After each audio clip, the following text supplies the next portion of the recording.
Stage representative from, you guys know the dance company Robert Moses King? Yes. Well, coming to the stage next is Z. Let's give Z some love.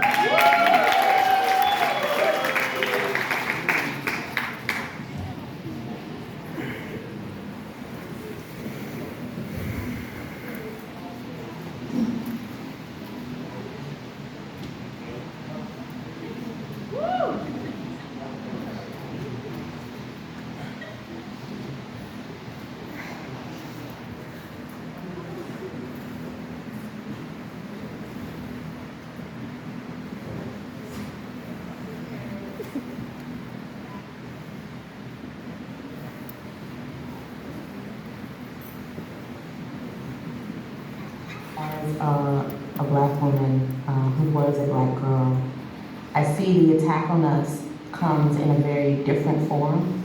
In some ways it comes in the same form. You know, people do experience racial profiling and police brutality, but sometimes you come across women who have not had that direct interaction. But we're attacked in so many nuanced ways. So you have internal race issues within our own culture, and then the external race issue, and then your mothering issue around race. So for me, race and being a woman of color is so multi-layered. It's like you can excavate all day. Two uniformed security guards walked over to us, one white, one Latino, and began to ask us questions about what we were doing in the lobby of that hotel, if we were guests.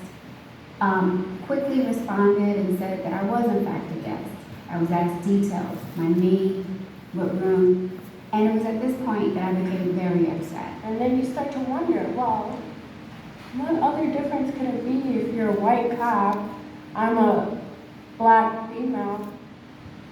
What else could I have done to piss you off this much? It just starts to then look racial. We actually had to bring in a white colleague from the Justice Conference before anyone could get an official response from the hotel. I've had people focus on my hair not being professional enough.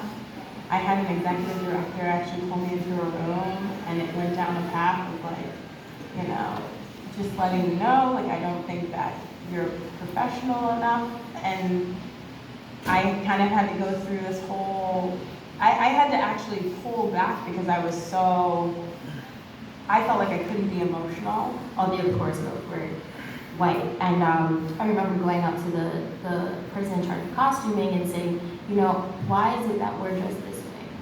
Why is our hair doing this weird, just lumped together thing, and all the other girls get to do curls and pretty things? And she was like, yeah, but your hair can't do that.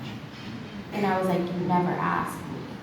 But it, for me, was really hard because I just wanted to dance and sing and be in the play, and I was being told, like, you're not good enough, your hair isn't good enough, your clothes aren't good enough, and we're gonna make sure everybody notices that you're black and everybody else isn't.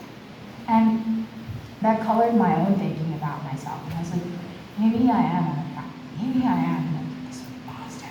Then I called my mom and she's like, don't listen to them. Obviously, I gave birth to you and I'm gorgeous, so obviously you have to be gorgeous. So I whenever I always felt that, I'd always think about that. There was a huge population of black girls who weren't dating anyone, and I wondered why that was, because in my eyes they seemed to be beautiful and attractive and smart and intelligent and ambitious, and it just didn't make any sense to me why they didn't have a boyfriend too. And that same consciousness is also what I'm thinking now at almost 25 years old, like, why? That's the world that I still see today. Once you accept your womanness, that's where your power comes from. It doesn't necessarily always come from your academic prowess. It doesn't always come from what you have. It comes from your perception of self, and when you accept that you're a woman, and I'm a woman, hear me roar, that comes from a validation outside of yourself.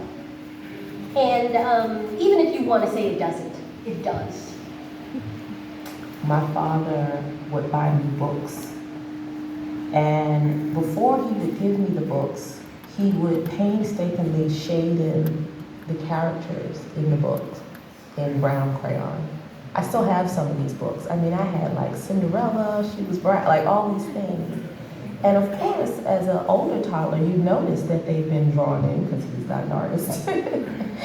And he would explain, you know, as much as he could to a 5 or 6 year old why he was shading in these characters to look like me.